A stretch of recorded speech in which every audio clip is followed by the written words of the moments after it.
आदाब। Income, savings, investment और digital economy पर ये खास प्रोग्राम लेकर हाजिर हूं मैं, वैभव श्रीवास्तव। हमारे इस खास प्रोग्राम में बात सिस्टमैटिक इन्वेस्टमेंट प्लान की। एसआईपी का मतलब है सिस्टमैटिक इन्वेस्टमेंट प्लान।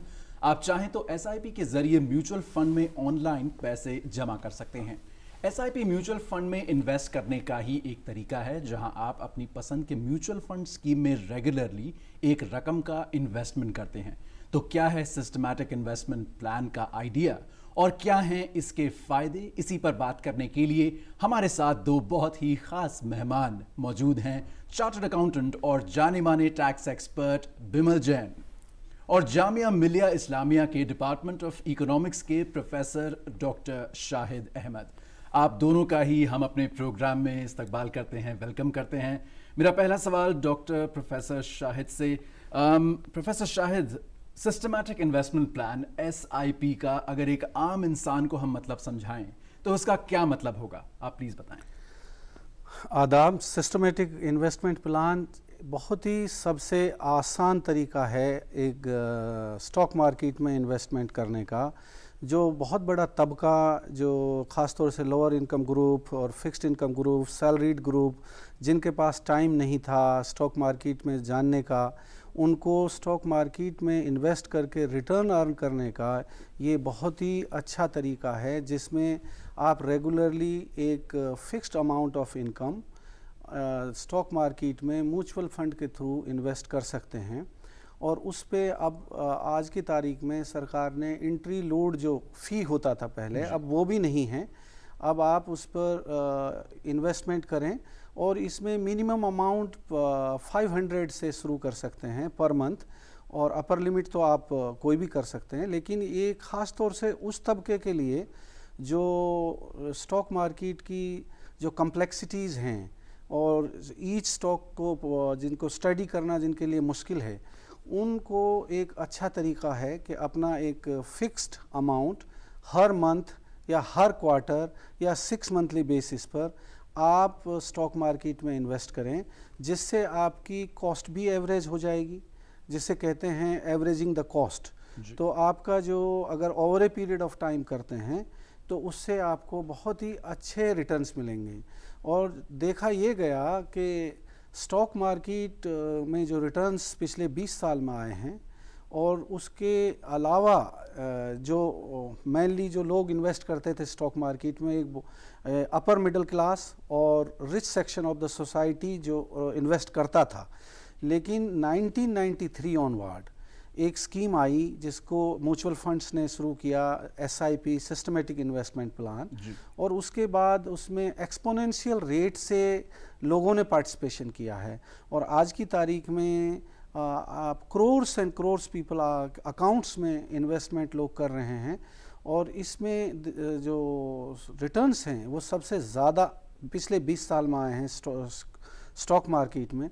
तो वो तबका इस तरीके से, आसान तरीके से, जिसको स्टॉक मार्केट की नॉलेज नहीं है लेकिन आपके पास सरप्लस अमाउंट है, आप इन्वेस्ट करना चाहते हैं, तो आप अपने पैसे को एक फ़िक्स्ड इंटरवल पर एक अपने सेलेक्ट किए हुए इन म्यूचुअल फंड्स में आप इन्वेस्ट करें, और वो म्यूचुअल फंड्स का जो मैनेजर है वो आपके लिए काम करेगा, और उनको स्टडी करके आप डिसीजन ले कि इस म्यूचुअल फंड ने पिछले पास्ट रिकॉर्ड हुआ रहा क्या है इसका। अगर अच्छा रहा है तो आप उसमें एक अमाउंट स्टार्टिंग ₹500 आप कोई भी अमाउंट फिक्स करें, तो इसका इफ़ेक्ट आपको लॉन्ग टर्म में रिटर्न्स बहुत अच्छे आए हैं। बिल्कुल। तो प्रोफेसर शाहिद की अगर हम बात माने तो सिस्टमैटिक इन्वेस्टमेंट प्लान एक बहुत ही सरल तरीका है, आसान तरीका है एक आम आदमी के लिए मार्केट में इन्वेस्ट करने का, जिसमें हमें डायरेक्टली किसी भी इक्विटी में या किसी भी कंपनी में या किसी भी स्टॉक या सिक्योरिटीज़ में इन्वेस्ट नहीं करना होता। हमें एक ग्रुप के तौर पर, म्यूचुअल फंड्स के तौर पर हमें इन्वेस्टमेंट करना होता है, और हर महीने इन्वेस्टमेंट हो सकती है।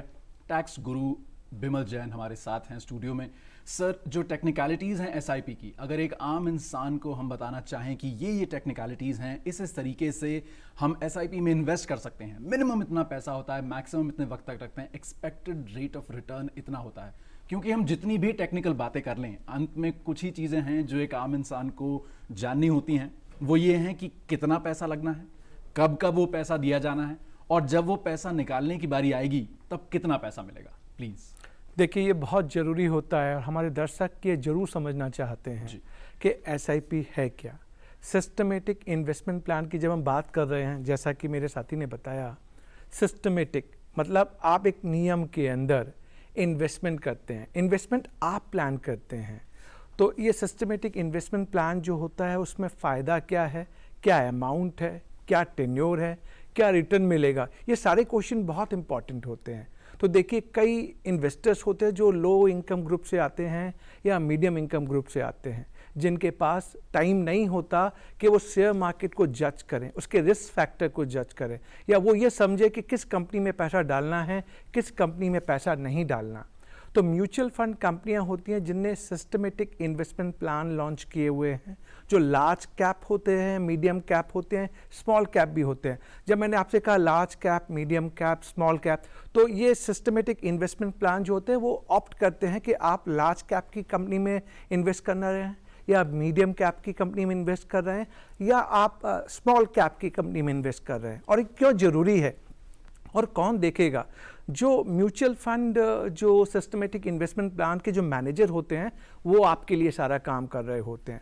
वो सबसे पहले ये आइडेंटिफाई करते हैं कि इसके अंदर किस कंपनी में इन्वेस्टमेंट किया जाना है। आपको कुछ नहीं देखना, आपको तो बस ये देखना है जिस SIP में मैं इन्वेस्ट कर रहा हूँ उसमें ROI, रिटर्न ऑन इंटरेस्ट, कितना मिल रहा है, मुझे रिटर्न कितना मिल रहा है। मैनेजर आपके लिए सारे फैक्टर को वर्कआउट करेगा, रिस्क फैक्टर देखेगा, किस कंपनी में पैसा डालना है वो देखेगा, और उसके बाद वो ये देखेगा कि आप लार्ज इन्वेस्टमेंट कर रहे हैं या मीडियम टर्म इन्वेस्टमेंट कर रहे हैं या शॉर्ट टर्म कर रहे हैं, क्योंकि ये टेन्योर ही बताता है आपको कितना रिटर्न मिलना है और कितना अमाउंट आप इन्वेस्ट करना चाहते हैं। आपका टेन्योर क्या होगा, आप फोर्टनाइटली करना चाहते हैं, मंथली करना चाहते हैं, या क्वार्टरली करना चाहते हैं, सारा सब कुछ आपके पास है। आप कहाँ से स्टार्ट करेंगे? 500 रुपये से। 500 रुपये बेयर मिनिमम आप इन्वेस्टमेंट कीजिए। टेन्योर भी आपके हिसाब से आप fortnightly, monthly, quarterly, half yearly, yearly आप फॉलो कीजिए। आपको बस ये सेलेक्ट करना है कि मुझे लार्ज कैप के म्यूचुअल फंड में जाना है, या मीडियम कैप में जाना है, या स्मॉल कैप में जाना है। और आपको कैसे मालूम पड़ेगा कि किस में जाना है? आपको कुछ नहीं देखना, आपको जस्ट 3 साल का या 5 साल का पिछला रिकॉर्ड देखना है कि रिटर्न ऑन इन्वेस्टमेंट कितना मिल रहा है। और प्लस जो कंपनी होती है, जो म्यूचुअल फंड स्पेसिफाइड कंपनी होती है, जो उनके मैनेजर होते हैं, उनके बारे में भी रिपोर्ट कार्ड आपके पास एक जस्ट आपको टैब दबाना है, आपको सारी चीज़ें मालूम पड़ जाएगी। तो आपको फ़ायदा क्या हुआ? आपको कुछ नहीं देखना कि रिस्क फैक्टर, क्योंकि आपको स्टॉक मार्केट के बारे में आइडिया नहीं है और आप छोटा छोटा इन्वेस्टमेंट क्यों करेंगे। देखिए, हम सब जहाँ से आते हैं ना, हमें वो गुल्लक वाली बात याद होगी। गुल्लक में हम क्या करते थे? 2-2 रुपये, 3-3 रुपये, 10-10 रुपये, 15-15 रुपये, 20 रुपये, 100 रुपये डालते थे, और जब हमें ज़रूरत पड़ती थी हम गुल्लक को फोड़ते थे और पैसे निकाल लेते थे। सिस्टमेटिक इन्वेस्टमेंट प्लान कुछ ऐसा ही ऑप्शन है। जब आपके पास सरप्लस मनी हो, खाली रखा हुआ है, आप उसे इन्वेस्ट करते रहिए। और इन्वेस्ट करना क्यों जरूरी है मैं आपको बताऊं। जब इन्फ्लेशन 6% की दर से बढ़ता है तो आपका पैसा 6% की दर से टूटता है। तो यानी आपको मिनिमम 6% का रिटर्न चाहिए। जब चाहिए तो आपको इन्वेस्टमेंट करना है। इन्वेस्टमेंट भी जहां करना है जहां आपका रिस्क कम हो, आपको बहुत ज़्यादा अपना दिमाग ना लगाना पड़े और आपको रिटर्न मिल जाए। अब आपने कहा रिटर्न कैसे, कितना मिलता है, तो मैं एक आइडिया सभी दर्शकों को दूं। अगर आप large cap equity linked mutual funds SIP में इन्वेस्ट कर रहे हैं तो टेंटेटिवली आपको 14 से 18% का इन्वेस्टमेंट पे रिटर्न मिलेगा। यानी 100 रुपये अगर आपने लगाए तो 14 से 18 रुपये की प्रॉफिट, यानी इतना तो आपको ब्याज भी नहीं मिलता फिक्स डिपॉजिट पे। तो आपको ये आइडेंटिफाई करना है। आप अगर मिड कैप में लगाते हैं तो 12 से 16%, और अगर आप स्मॉल कैप में जाते हैं उसमें रिस्क होता है, तो आपको देखना पड़ेगा। और प्लस टेन्योर भी बहुत इंपॉर्टेंट है। जितनी जल्दी आप इन्वेस्टमेंट करना स्टार्ट करेंगे और जितना लॉन्गर ड्यूरेशन होगा उतना आपको रिटर्न ज़्यादा मिलेगा। अब आपको ये भी देखना, आप सिंपल रिटर्न पे जाना चाहते हैं या कंपाउंडिंग पे जाना चाहते हैं। सिंपल क्या होता है मालूम है? 100 रुपये पे आपको मान लीजिए 12% मिलते हैं, तो वो 12% की ब्याज मिल गई। उसको जब आप री इन्वेस्ट कर देते हैं तो वो कंपाउंडिंग कहा जाता है। तो आपको अपनी नीड देखनी है कि आप 12% ले लेना चाहते हैं या जो रिटर्न मिला उसे फिर री इन्वेस्ट कर देना चाहते हैं, जिससे आपकी जो इन्वेस्टमेंट है उसकी ग्रोथ आगे बढ़े और इवन इंटरेस्ट के ऊपर भी इंटरेस्ट आपको मिलना स्टार्ट हो। बट सबसे पहले और सबसे लास्ट एक ही चीज रहेगी, इन्वेस्टमेंट सिस्टमेटिक तरीके से करना स्टार्ट कीजिए। बिल्कुल, बहुत ही खूबसूरत ढंग से हमें टैक्स गुरु बिमल जैन ने बात बताई कि किस तरीके से एक गुल्लक का एग्जाम्पल देते हुए उन्होंने हमें समझाया कि जैसे जैसे आपकी ज़रूरतें हों उसी हिसाब से आप उस पैसे को निकाल सकते हैं। वही पैसा जो आप हर महीने सिस्टमैटिक इन्वेस्टमेंट प्लान के जरिए मार्केट्स में लगाते हैं, ये वो पैसा है जो आपको डायरेक्टली मार्केट्स में डायरेक्टली किसी स्टॉक में नहीं लगाना है। आपको एसआईपी के जरिए किसी भी म्यूचुअल फंड में ये पैसा लगाना है और उस एसआईपी को, उस म्यूचुअल फंड को जो फंड मैनेजर्स मैनेज कर रहे हैं वो इस बात को देखेंगे कि इक्विटी में पैसा डालना है, मिड कैप स्मॉल कैप में पैसा डालना है, गवर्नमेंट बॉन्ड्स में डालना है या कैसे, और उसके हिसाब से आप अपनी ज़रूरत के हिसाब से और अपनी इनकम के हिसाब से सोच सकते हैं कि मिनिमम 500 रुपये से शुरू करते हुए आगे जाते हुए आप कितने रुपए हर महीने या हर 15 दिन में या तिमाही या 6 महीने में या पूरे साल में आप कितने वक्त में क्या पैसा लगाना चाहते हैं। मेरा सवाल होगा डॉक्टर शाहिद से अब ये कि सर, रिस्क फैक्टर को कंसिडर करते हुए आप क्या समझते हैं कि जितने भी और स्कीम्स हैं जहां पर हम लोग इन्वेस्टमेंट करते हैं, रेकरिंग डिपॉजिट्स हैं, आरडी जिसको हम कहते हैं, फिक्स डिपॉजिट्स हैं, एफडीज हैं, बहुत सारे और इंस्ट्रूमेंट्स हैं, आजकल नया ज़माना है, क्रिप्टो करेंसीज और एनएफटीज में लोग इन्वेस्ट कर रहे हैं और लगातार ये इन्वेस्टमेंट बढ़ रही है। और जब से गवर्नमेंट ने इसके बारे में एक पॉलिसी बनाई है कि इतना टैक्स परसेंटेज होगा इस पर, क्रिप्टोज पर, तो वो उसकी मार्केट और ज़्यादा बढ़ गई है। आपको क्या लगता है, रिस्क और साथ ही साथ इन्वेस्टर यानी जो इंसान पैसा लगा रहा है उसकी एज को मद्देनज़र रखते हुए कितना ज़रूरी है कि इन सब अलग अलग जो इन्वेस्टमेंट के प्लेटफॉर्म्स हैं, एफडीज हैं, आरडीज हैं या फिर एसआईपी है, किस तरीके से सिलेक्ट किया जाए और क्या अंतर है इनमें? वैभव, ये बहुत ही ज़रूरी क्वेश्चन है आपका, क्योंकि पहले किसी भी इन्वेस्टर को सबसे पहले उसका गोल डिसाइड होना चाहिए कि वो क्यों इन्वेस्ट करना चाहता है, कितना अमाउंट इन्वेस्टमेंट करना चाहता है।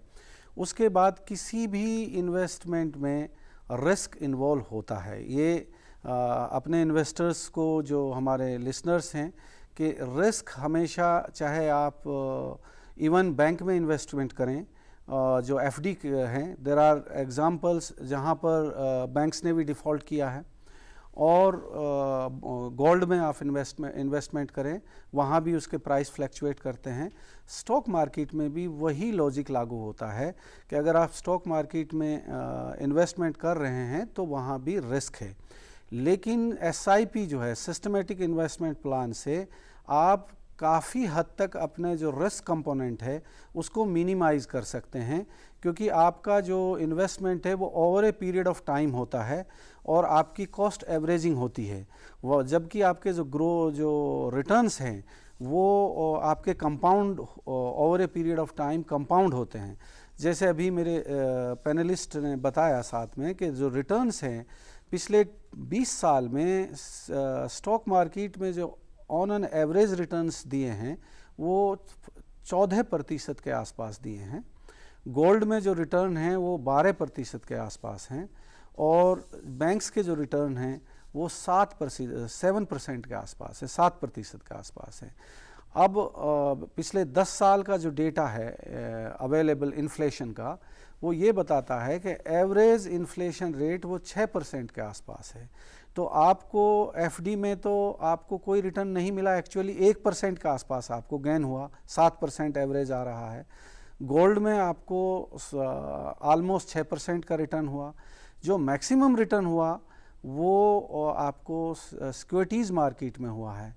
अब आपका जो रिस्क वाला जो फैक्टर है वो रिलेटिवली स्टॉक मार्केट में अगर आप डायरेक्टली इन्वेस्ट करते हैं तो रिस्क ज़्यादा है, एसआईपी के थ्रू कम इन्वेस्ट करते हैं तो रिस्क कम है, लेकिन रिस्क ज़्यादा है इसीलिए रिटर्न भी ज़्यादा है। जो इकोनॉमिक्स में जो बेसिक आइडिया है कि रिटर्न और रिस्क का रिलेशनशिप है कि जहाँ ज़्यादा रिस्क होगा वहाँ पर रिटर्न ज़्यादा होगा। यही तो सबसे इम्पोर्टेंट कंपोनेंट है कि आप स्टॉक मार्केट में जो रिटर्न की पॉसिबिलिटी है, जो क्योंकि उसमें बहुत ज़्यादा वॉलेटिलिटी रहती है, फ्लैक्चुएशन होते हैं, उसका फ़ायदा उठाते हुए और आप सिस्टमेटिक इन्वेस्टमेंट प्लान चूज करें और उस प्लान के थ्रू आप उसके बेनिफिट ले सकते हैं और रिस्क को मिनिमाइज कर सकते हैं, जिसको कहते हैं कि investment over a period of time, averaging the cost and diversification.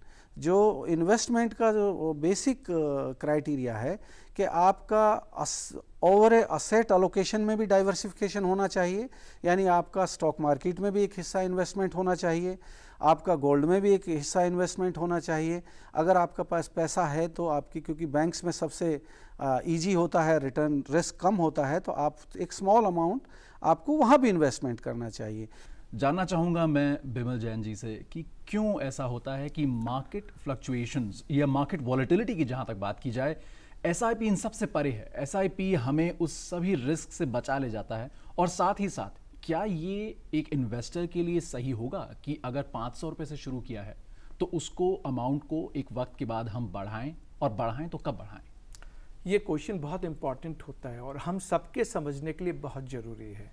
देखिए, एसआईपी पे ही हम इन्वेस्टमेंट करना क्यों चाहते हैं, सब आप भी जानना चाह रहे होंगे। तो देखिए, हमारे पास कई ऑप्शंस होते हैं ना इन्वेस्टमेंट करने के। आप चाहें तो फिक्स डिपॉजिट में लगाइए, गोल्ड में लगाइए, या इक्विटी शेयर्स जो स्टॉक मार्केट में लिस्टेड होते हैं उन पे लगाइए। एसआईपी क्यों? इस प्रोग्राम के जरिए हम आपको ये बताना चाह रहे हैं कि जब आप स्टॉक मार्केट में नए हैं, आपको स्टॉक मार्केट के पैरामीटर के बारे में समझ नहीं है, टेक्निकल जो भी चीज़ें हैं उसमें आप स्ट्रांग नहीं हैं, तो आप क्या चाहेंगे कि मुझे कोई ऐसा बंदा मिल जाए जो मेरे पास सरप्लस मनी है, छोटी सी सरप्लस मनी है, मैं उसको रेगुलरली इन्वेस्ट करूं और उस पर मुझे अच्छा रिटर्न मिले। जैसा हम देखना चाहते हैं कि मेरी इन्फ्लेशन की रेट अगर 6% है तो मुझे हर हाल में अपने पैसे को एक ऐसे इन्वेस्टमेंट में लगाना है जहां पे रिटर्न 6% से ज़्यादा होनी चाहिए। फिक्स डिपॉजिट में कहीं पे 5% है, कहीं पे 6, कहीं पे 7। अगर आपने 5% वाले फिक्स डिपॉजिट पे लगाया तो 1% की दर से आपका पैसा टूट रहा है। यानी आपको कुछ बेसिक आइडियाज अपने बनाने हैं। सबसे पहला आइडिया क्या बनाना है, आपको कब स्टार्ट करना है। आप एट अर्ली एज, जब आप सरप्लस आपके हाथ में आना चालू हो, तो सरप्लस को आप देखें, इसकी नीड मुझे नहीं है। आपने पहले अपनी फैमिली नीड के हिसाब से पैसे अलग कर लिए, आपने अपनी मेडिकल नीड के हिसाब से अलग कर लिए। अब आप देखते हैं कि 6 साल बाद मेरी शादी होनी है, या 10 साल बाद मुझे एक मकान खरीदना है, या 15 साल बाद मुझे कुछ और इन्वेस्टमेंट। तो एक साथ मेरे पास पैसा कहाँ से आएगा?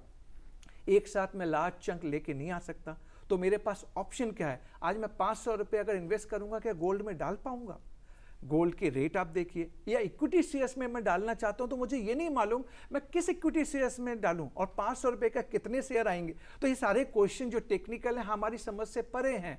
तो हम क्या कहते हैं, जो लो इनकम एज ग्रुप है, जो मिडिल इनकम एज ग्रुप है, उनको एसआईपी में आना चाहिए। क्यों आना चाहिए एसआईपी में? जब आप एसआईपी में आएंगे तो मिनिमम 500 से आप स्टार्ट कर रहे हैं, फिर जितना मल्टीपल आपको करना है अपनी कैपेसिटी के हिसाब से आप कर सकते हैं। किस पीरियड में डालना है, monthly, quarterly, half yearly, yearly, आपको देखना है। आपको बढ़ाना है तो आप बढ़ा दीजिए। अब आपको बस ऑप्शन चूज करना है कि किस ऑप्शन में जाना चाहते हैं। म्यूचुअल फंड, इक्विटी लिंक जाना चाहते हैं, डेट में जाना चाहते हैं, या हाइब्रिड में जाना चाहते हैं, क्योंकि तीनों के रिटर्न अलग अलग हैं। पर जब आप एसआईपी की बात करते हैं तो मैं आपको एक चीज समझाता हूं।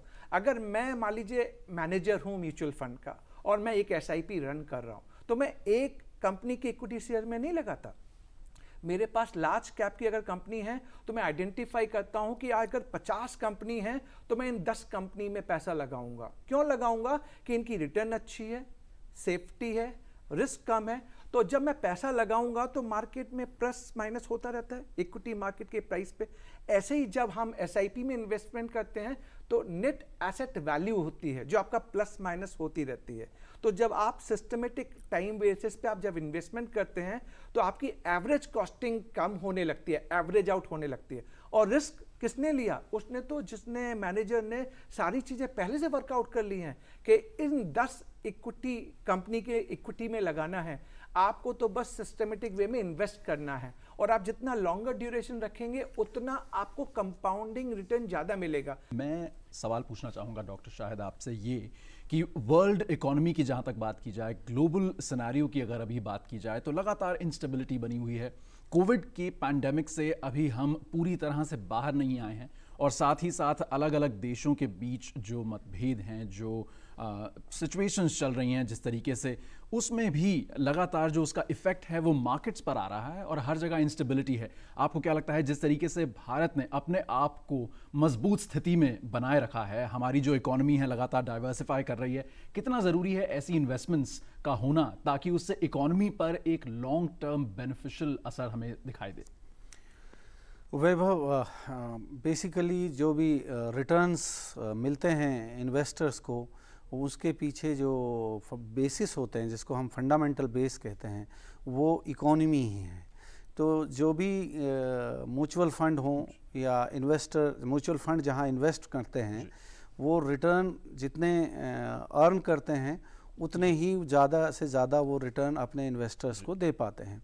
ये जो सवाल है कि जो इस वक्त पूरी जो ग्लोबल इकोनॉमी है वो वोलाटाइल है, और ख़ास तौर से यूक्रेन और या रशिया का जो क्राइसिस है इस वक्त, उससे जो एनर्जी प्राइसेस जो इफ़ेक्ट हुआ है, जो इन्फ्लेशनरी प्रेशर्स पूरी ग्लोबल इकोनॉमी में है, और इंडिया भी उससे अछूता नहीं है, इंडिया में भी असर हो रहा है। लेकिन अगर हम ग्लोबली उसको स्टडी करें तो इंडिया ने काफ़ी हद तक अपने आप को सस्टेन किया है और इस चैलेंज को मीट किया है। और उसमें देखने में यह आया है कि जो ये ओपिनियन है, ये सिर्फ सरकार की ओपिनियन नहीं है कि हम सस्टेन कर पाएंगे। जो इन्वेस्टर्स है, कॉमन इन्वेस्टर्स, हमने ये देखा कि मार्च 2020 में जब लॉकडाउन अनाउंस किया प्रधानमंत्री मोदी जी ने, तो उसके इमीडिएटली बाद स्टॉक मार्केट में सडन फॉल हुआ। लेकिन उसके नेक्स्ट 2-3 डेज़ में जो रिवाइवल हुआ, वो ये दिखाता है कि हमारे इन्वेस्टर्स का जो फेथ है इकोनॉमी में वो काफ़ी स्ट्रॉन्ग है।